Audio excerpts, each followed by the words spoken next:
नमस्ते दोस्तों, भूतिया पीपल पेड़ की कहानी आइए सुनते हैं। रामपुरा गांव में मोहनलाल नाम का एक पहलवान रहता था। मोहनलाल के पास 50 भैंसें थी। पूरे दिन बस भैंसों की देखभाल करता और दूध पीता था। मोहनलाल पूरे दिन यही काम करता था। पहलवान अपने साथ 50 किलो का लोहे का डंडा रखता था। ज़रूरत के समय वो उसी लोहे के डंडे से लड़ाई करता था। कुछ दिनों से पहलवान रास्ते से आने जाने वाले लोगों से पूछता था कि मेरा विवाह किधर होगा। जब लोग उसका जवाब नहीं देते तो पहलवान उसी लोहे के डंडे से लोगों की पिटाई करता था। एक दिन पहलवान के पास वाले रास्ते से एक ब्राह्मण और एक नाई दूसरे देश में विवाह की रस्म करने जा रहे थे। उनको रास्ते में पहलवान मिल गया। पहलवान ने ब्राह्मण और नाई से भी वही सवाल पूछा, मेरा विवाह किधर होगा। नाई और ब्राह्मण दोनों भयभीत हो गए। उनको पता था कि अगर वो पहलवान की बात का जवाब नहीं देंगे तो वो उनकी पिटाई करेगा। इसलिए नाई ने एक युक्ति लगाई और पहलवान से कहा, दूर ताड़ का पेड़ है, उधर तुम्हारा विवाह होगा। नाई की बात सुनकर पहलवान बहुत खुश हो गया। उसने अपनी 50 भैंसें उनको दे दी। पहलवान, ये सब तुम लेते जाओ, अब ये मेरे किसी काम की नहीं। अब मैं अपने ससुराल चला खातिरदारी कराने। पहलवान ताड़ के वृक्ष को अपना लक्ष्य बनाकर उसके पास पहुंच जाता है। वहां पहले से एक झोपड़ी थी जिसके अंदर एक महिला और एक बच्चा था। पहलवान ने झोपड़ी के बाहर जाकर आवाज़ लगाई। महिला को समझ में नहीं आया कि ये व्यक्ति कौन है। महिला ने सोचा कि मेरे पति के जानकार हो सकते हैं, इसीलिए महिला ने पहलवान को मेहमान के कक्ष में बैठा दिया और बाल्टी लोटा हाथ पैर धोने के लिए दे दिए। जब वो उस महिला का पति आता है तो वो पहलवान को देख आश्चर्य से सोचने लगता है कि ये व्यक्ति कौन है। वो अपनी पत्नी से पूछता है कि ये कौन है। तब पत्नी कहती है कि पता नहीं ये व्यक्ति कौन है, मैंने सोचा कोई तुम्हारा जानकार होगा, मगर इस बदतमीज ने मुझे थप्पड़ मारा। लड़का रो रहा था तो मुझे मारा कि लड़के को क्यों रुला रही हो।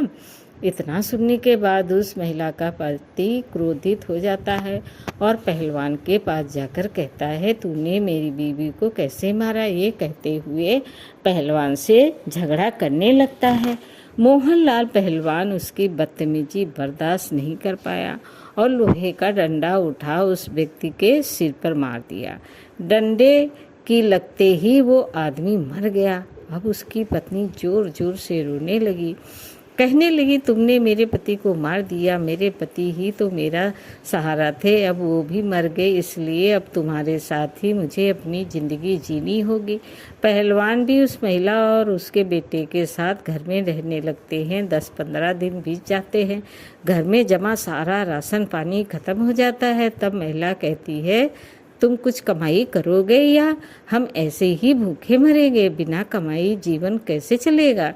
मोहनलाल पहलवान भैंसों का दूध पीने और उनकी देख रेख करने के सिवा कोई भी काम नहीं जानता था। तब पहलवान बोलता है, कमाई कमाई क्या होती है बताओ।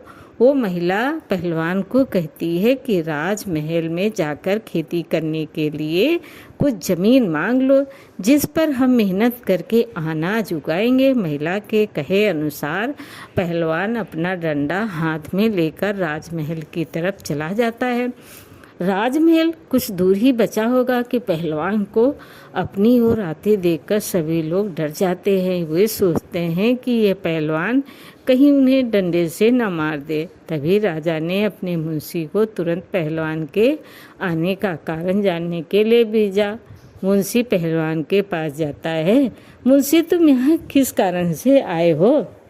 पहलवान, मुझे खेती करने के लिए राजा से कुछ ज़मीन मांगी है। मुंशी, तुम यहीं रुको, मैं राजा से बात करके आता हूँ।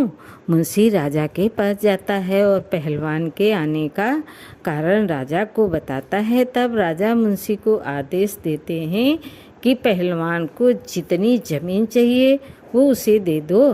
मुंशी जल्दी से पहलवान के पास जाता है और अपनी चालाकी से उसे शमशान घाट के पास वाली बंजर पड़ी जमीन दे देता है।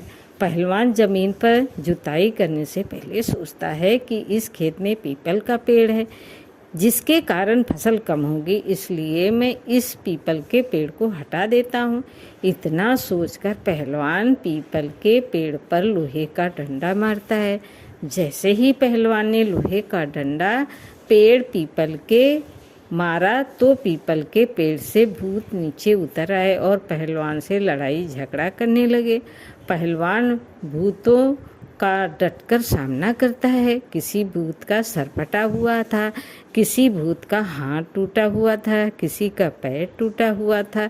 सभी भूत लाइन से खड़े हुए थे और माफ़ी पहलवान से मांगने लग रहे थे। सभी भूत पहलवान से पीपल के पेड़ को हटाने का कारण पूछते हैं। पहलवान, ये पीपल का पेड़ मेरे खेत में है और इसकी वजह से मुझे कम फसल होगी, इसलिए मैं इस पेड़ को यहाँ से हटा दूंगा। भूत, हम इस खेत में पैदा होने वाली पैदावार के बराबर राशन तुम्हारे घर पहुँचा देंगे, लेकिन तुम इस पेड़ को मत हटाओ। ये हमारा भूतों का घर है, हम इस पेड़ पर कई साल से रह रहे हैं। पहलवान बहुत बलशाली था और बलशाली लोग हमेशा दया करते हैं, इसलिए पहलवान भूतों की बात मान लेता है और घर चला जाता है। अब पहलवान अच्छी तरह से बिना मेहनत किए अपनी ज़िंदगी जीने लगा, लेकिन भूतों को ये सौदा बहुत महंगा पड़ गया। भूत काम कर कर के बहुत दुबले पतले हो गए। एक दिन भूतों के गुरुजी सभी भूतों से मिलने पीपल के पेड़ पर आते हैं। सभी भूतों को दुबला पतला देखकर उनसे कारण पूछते हैं। सभी भूत कहते हैं, एक पहलवान है, उसकी हुजूरी करने और उसके घर राशन पहुंचाने में ही हमारा सारा समय बीत जाता है, जिसके कारण हम इतने दुबले हो गए हैं। भूतों के गुरुजी को ये बात बहुत बुरी लगी और उन्हें क्रोध आया।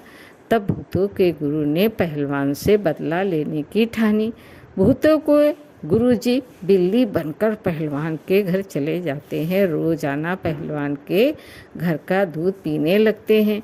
इस पर पहलवान बहुत परेशान हो जाता है। बिल्ली को सबक सिखाने के लिए दरवाजे की आड़ में छुप जाता है। जैसे ही बाहर से बिल्ली के भेष में भूतों के गुरुजी अंदर आते हैं तो उन्होंने पहलवान को पहले से ही दरवाजे के पीछे छुपा देख लिया था। भूतों के गुरुजी ने सोचा कि पहलवान से छुप कर हमला करेंगे। इधर पहलवान पहले से ही दांव लगाए बैठा था कि कब बिल्ली घर में प्रवेश करे और उस पर हमला किया जाए, लेकिन बहुत देर से बिल्ली अंदर ही नहीं आ रही थी। बहुत समय हो गया तो पहलवान धीरे धीरे पीछे हट गया और चूल्हे के पास जाकर छुप गया।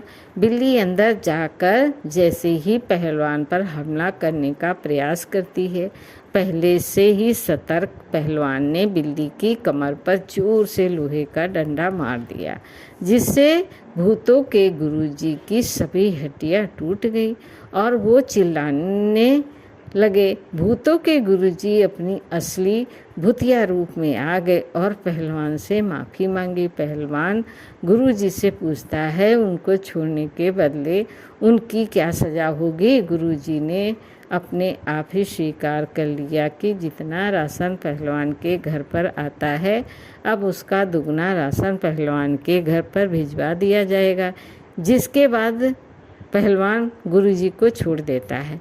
गुरुजी अपने भूतिया चेलों के पास जाते हैं और सारी बात बताते हैं। अब दुगना राशन पहलवान के घर पहुंचाना होगा। इस बात पर सभी चेले सिर पीट कर रह जाते हैं। एक तो पहले से ही दुबले पतले, ऊपर से दुगने राशन की आफत। दोस्तों, कहानी कैसी लगी? लाइक करें, सब्सक्राइब करें। धन्यवाद।